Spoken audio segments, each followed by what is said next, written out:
Namaste and a very warm welcome to another impactful episode of Impact Leaders with Simply Suparna, our very first episode of 2026. We're really geared up and looking forward to getting to know the journeys of a lot of SABERA awardees, specifically focusing on the awards given away in December of 2025. But before I bring on this very inspiring personality to your digital screens here today, let's start with the Saraswati Vandana. It's held me in good stead. It talks about dispelling the darkness of ignorance that resides in our hearts with the wisdom of knowledge. Ya kundendu tushar haradhavla, ya shubhra vastravrita, ya veena varadanda manditakara, ya shweta padamasana, या ब्रह्मचित्त शंकर प्रभूतिभि दैवै सदा वंदिता सामां पातु Saraswati Bhagwati निशेष जाड्यपहा. And now, without much further ado, let me bring on to your screens this very inspiring lady, Mayura Balasubramanian, founder and CEO of Craftizen Foundation and the recipient of the Most Innovative Development Sector Award in SABERA 2025 for their Petalists project. Craftizen's flagship Petalists Livelihood Program is now India's largest vocational training initiative for adults with intellectual disabilities, spanning across 11 states and over 100 partners. Wow, that's no mean feat. Mayura has recycled also over 100,000 kilograms of waste while reviving crafts like Channa Patna woodwork and Cherial folk art. Thank you so much, Mayura, for all that you do, and thank you for taking out time for interacting with us today. Thank you, Suparna. Lovely to be here. And a Mayura, warm hello. Yeah. let's start at the very beginning. What was the spark for you as a child while growing up? Because, uh, um, a love for art or a love for crafts is not something that is developed at a later stage. Maybe it is, but I feel somewhere or the other there is an innate calling in you, and that is visible very much when we're growing up. So, how was it for you? You're absolutely right. I my exposure to crafts started very early. My mom is, a big, I would say, art and culture connoisseur, and so she used to pick me up straight from school and take me to art melas, art galleries, craft melas, you name it. And I used to be happy to sit with the artisans, and they'd be making their products, and I'd be sitting and trying to understand. And I think maybe this is about so many decades ago, right? So it was a slower time. So they also used to be very happy. Okay, somebody's taking an interest, and they would show me what they're doing, and I would also just happily like experiment and try. So I think that really got me very interested in the creative process of crafts. And every summer holiday and break, I used to be doing something creative, pottery, mask making, tie and dye, you name it. So I was always working with natural materials. And I think that's again something that really stayed with me.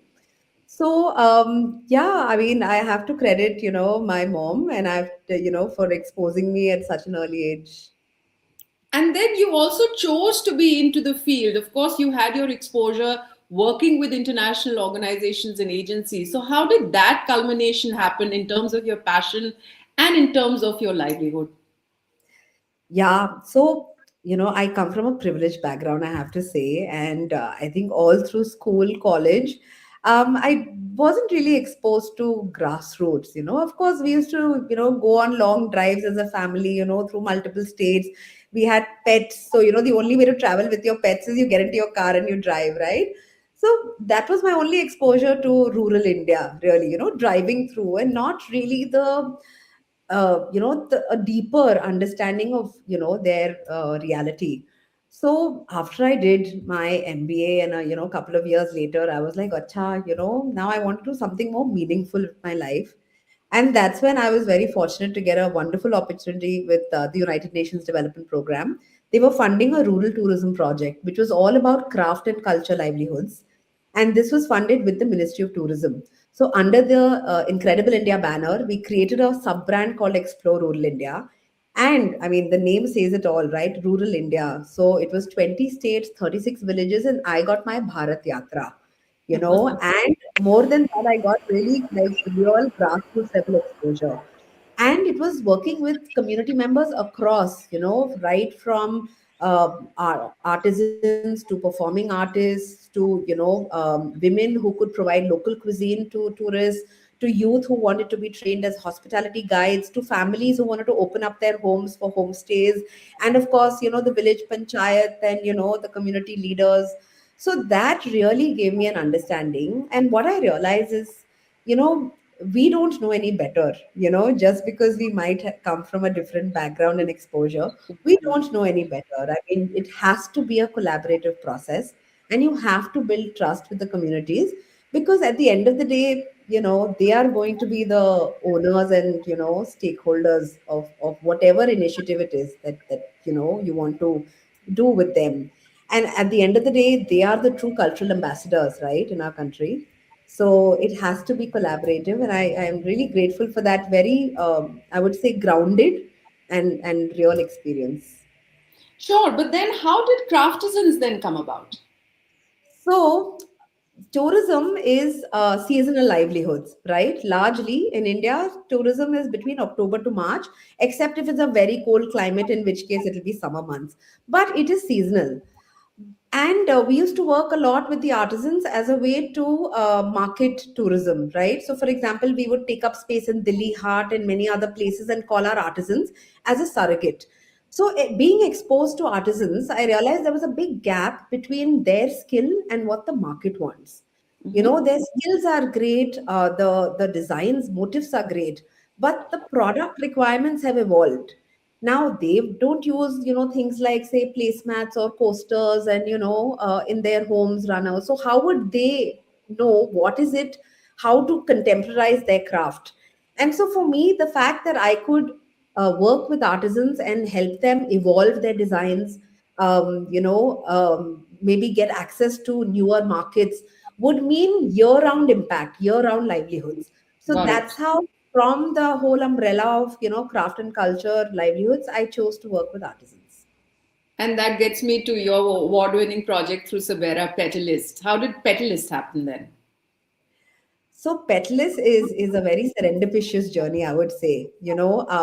My expertise is in crafts, and initially the whole idea was to benefit traditional crafts and craft skills for able-bodied women who are unskilled.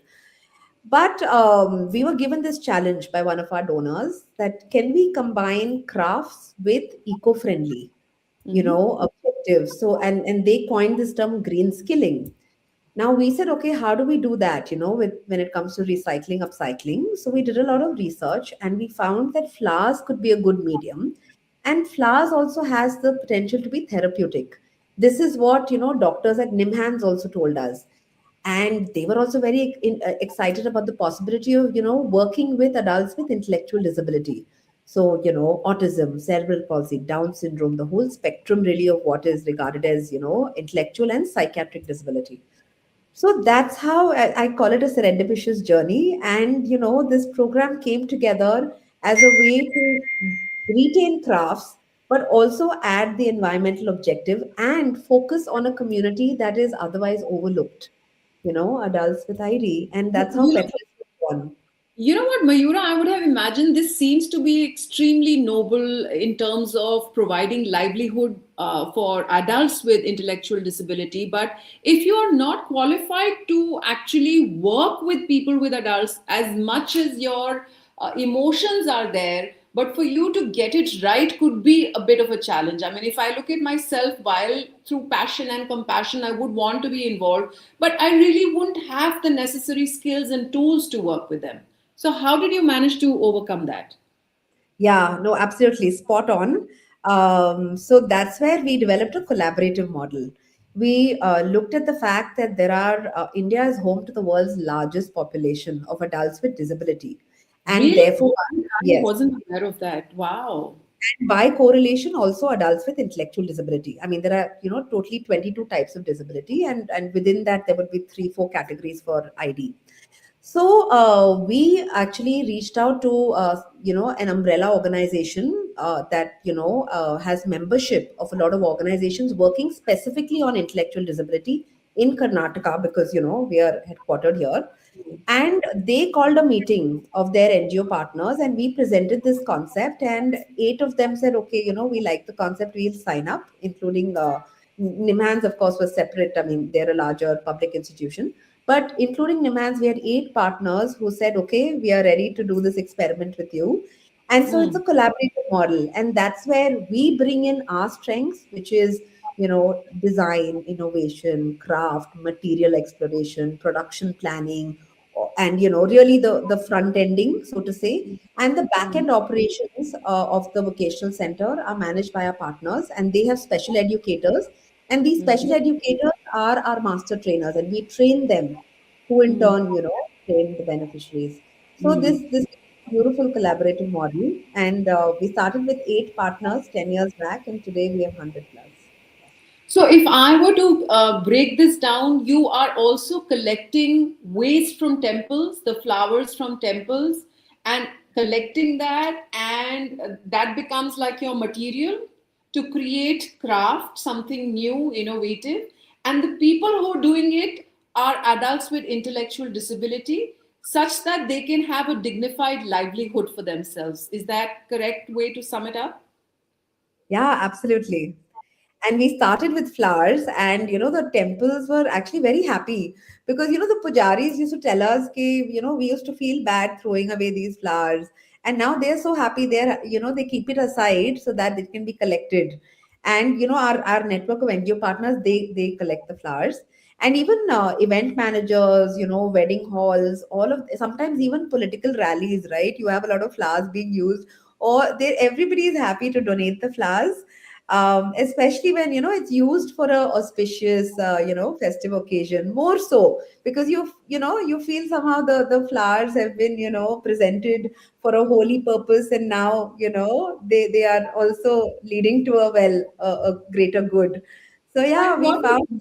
what did it do to the individuals who are working with it? Because that was the whole idea, to get them engaged so that it can be therapeutic. So, was it a successful? I'm assuming it's a successful thing. But what Yeah. was the outcome? Yeah. Oh, we have so many stories. On the days when there are no flowers at the center, our artisans will ask, why no flowers today? Because they love that therapeutic process of, depetaling the flowers. First, you have to segregate by color, then you have to depetal, then you have to dry, and it's a very calming, soothing process. And in intellectual disability, you have different degrees. You have mild, moderate, severe. Now, those with severe levels of disability can't even say brush their own teeth or wear their own shoes. I mean, they need primary caregivers. But this was a task that they were able to do. So now there comes this feeling of satisfaction that okay, I can complete a task by myself. And what we found is it leads to greater self-esteem, because now they're not just going to a daycare, they're going to a place of work, and that actually aids their overall cognitive development, because there is this heightened sense of pride and self respect. And the family also now takes care, okay, they are going to a place of work, employment, and they are actually able to contribute enough, at least for their medical bills, if nothing more. So overall we saw that there is just this heightened sense of well-being, and I would say just that self-respect. Super. It gives them agency. It gives them, yeah, you're absolutely right. Also, self respect. And I love the way that you address them as artisans, really. It doesn't really matter. So, I mean, kudos to you for coming up for such an innovative idea. And of course, you've been, you know, In fact, I should just mention how we came up with the name Petalist. For us, like a guitarist or a pianist, we said our artisans with intellectual disability are now experts at recycling flowers, and therefore they are petalists. And that's how the oh, petalist came about. Yeah. super. That's excellent. Okay. Now, also, let's get into the other art forms that you have helped preserve and revive, specifically Channa Patna wood. Tell me a little bit about that. So this is actually a centuries old craft. It was introduced, back in from Tipu Sultan days. and he was really like a patron for this craft. And if you go to the Mysore Palace, you'll see some beautiful examples of Channapatna wood and lacquer and turning work. So we had been, since we're in Bangalore, Channapatna is only about 60 kilometers away. We had been, working with the artisans on and off whenever we had orders. But we could see that a lot more could be done with this craft. I mean, how do you ensure a craft can survive? You need to expand the base, right? The target audience, the market base for the craft. You need to help with evolving designs.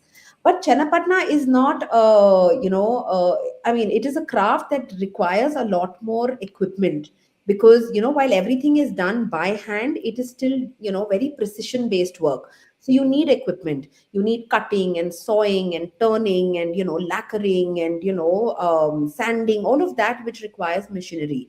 And what we found is that, the machinery, at least for the cluster we were supporting, was outdated, and that was impacting their production capacity. So we basically set up a design innovation lab, and we upgraded the tools and machinery, including a laser engraving machine, so now they can brand the products and therefore cater to corporates. Also a CNC cutting machine. I mean, it's a large machine where you can cut pieces in larger scale. So basically, we tripled their production capacity. That was very important. Introduced new designs, and we also trained women to work on the lathe machine. Now, the lathe machine is a machine where you turn, and traditionally only men would work on this. Women would do the ancillary supportive sort of tasks, like say sanding, cleaning, attaching, all of that. But now we trained women to work on the lathe machine as well. And that is really important because a lot of youth are migrating to white collar jobs. Channapatna is Mm. right in between Bangalore and Mysore. They have access to, IT sector, you name it. And, I mean, I would say naturally, because unfortunately craft doesn't always pay. And when it does, it requires years and years. So women are going to be really the torch bearers, not just for this craft, but for crafts across the country. So for us, it was very important to introduce them into the trained and skilled workforce, take them from semi-skilled to skilled. So yeah, all of these objectives combined, and yeah, today I'm happy to report that we're doing some very interesting work. Especially now we're doing a lot of work on craft-based souvenirs, tourism souvenirs, because we found there's a gap there, and yeah, that's the next collection we're developing. Super. And a similar story, I would imagine, for Cheryl folk art as well, is it? Yeah, that's another project very, very dear to my heart. So Cheryal is a folk art that was down to only seven master artisan families. Out of the seven families, five are related, and those five have actually migrated to Hyderabad. So Mm. in the village, which has a geographical indication, there are only two artisan families. And there it is a craft that actually has a lot of demand, but the current lot of artisans can't cater to the demand. So we trained a group of 30 women in the village, and literally it is not a easy skill. Painting is sketching, painting, working with tamarind seed and sawdust. I mean, these are skills you can teach, but not everybody can become an expert. It takes like months and months of practice. So we actually trained our women for more than a year. Another 6 months went into just a lot of trials, showing the products out, getting feedback. And today we've got 15 women, and they churn out like, many hundreds of magnets, these really small, cute little magnets. I'll show you examples. And they're earning, like, sitting right in the village, and coming for 4 5 hours a day, they're able to earn 6 to 8 thousand a month.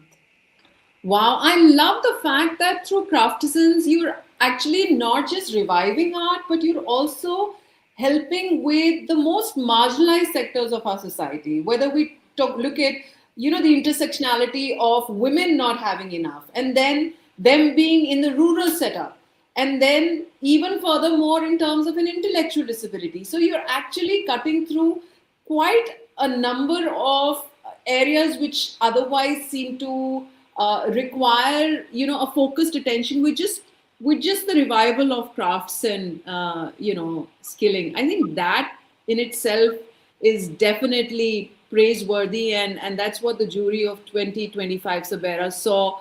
And while they acknowledged you for your Petalist program, but just the very fact that Petalist would have also evolved after all of so many years of you being in the space. So I want to now, as we come to wrap our interaction, because there was a very emotional post that you put up on LinkedIn on Yeah. receiving the Sabera trophy.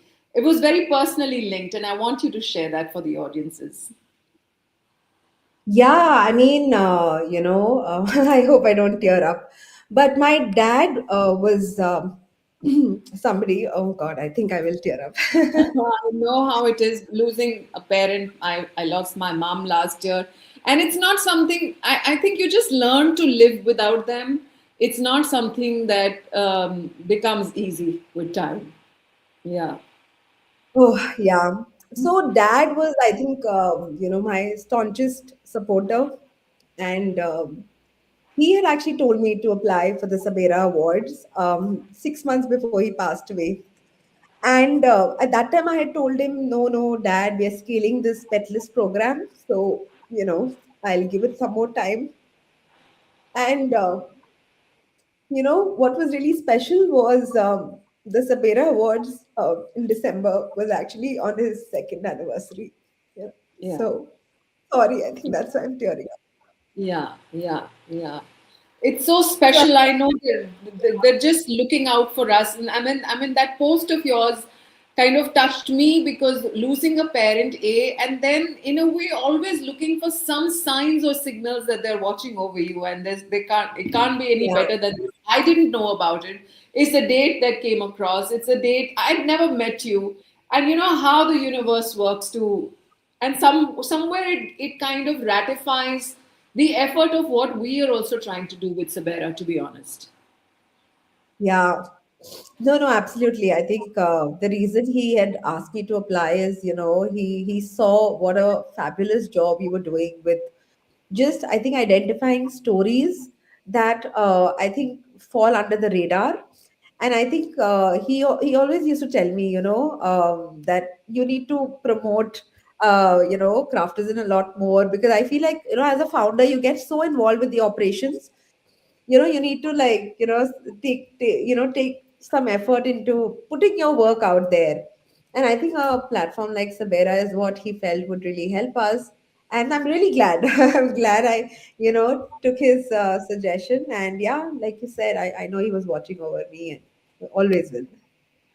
We're also now flashing Craftizen's website. I'm sure you would always be looking at partners in terms of not just supporting through finances, but also in terms of collaborations, in terms of maybe even internships for volunteers and a volunteering opportunity, which is extremely important. So, how is it that one can get in touch? What are the avenues that you think that you can, collaborate with? Absolutely. I mean, at the moment, we have, I think, about 8 different interns, or working on design, working on marketing, working on social media. So we always have opportunities for internships. And we also do a lot of volunteering engagements. So, many of our donors and also other corporate clients, they get teams of their staff across to our centers, and we have a really fun interactive activity where you spend time with our artisans, but you also try the craft firsthand. So yeah, we've got volunteering, we've got workshops, we've got internship opportunities. There's a lot. Super. So whoever is watching now or in the future, anybody who's a student or anybody who is, enjoys crafts and skilling and contributing. So, and of course, if you're geographically located in Bangalore, that would be a great help. Unless, of course, you're visiting there, do reach out to Mayura of Craftizen, and I'm Not sure just there are Bangalore, opportunities. Hmm. we have offices in Hyderabad and Pune as well. And Super. we also have zonal managers in Panjim, in Lucknow, in Bhopal, in Nagpur. So there are multiple places you can engage with Oh, us. lovely. So south of the Vindhyachals, not just in Bangalore, but also in Pune now, in Hyderabad, and all these centers. And also, I want to wrap this very nice interaction, very emotional interaction, with the fact that Mayura also created a few of our very iconic trophies through the Petalist program. I think they were very well received. They imbibed the brand logo colors, they imbibed the ethos of Sabera. So, again, if there are organizations looking to acknowledge employees or through award shows, I think what is beautiful about Craftizen is they're open to feedback, and they are excellent in terms of creating new products. So it will really serve any of the corporates very well, whether it's through gifting. I mean, I'm saying awards is a different one. Would have never imagined that a Petalist program could create an award. So I mean, if that can be done, then I'm sure gifting, etc. is much easier, I would imagine. But yeah, you come up with an idea and you have the team at Craftizen to uh, provide a solution for it, right, Mayura? Absolutely. I was wondering whether I should quickly, turn around and show you like a lot of our craft products here. And yeah, that I mean, we love customization because we feel that is, a way to make crafts even more special, right? To make them thematic, to customize them. So yeah, I mean, that's something that we specialize in. Thank you, Mayura. I hope to look you up when I am in your side of the town, or if you're in Delhi, please do give me a holler. Thank you, and God bless you for all the good work that you're doing. I hope to see a lot more innovation coming out of Craftizen, and I hope to see you through Sabera 2026 as well. Thank you so much, Suparna. Really, really appreciate your support.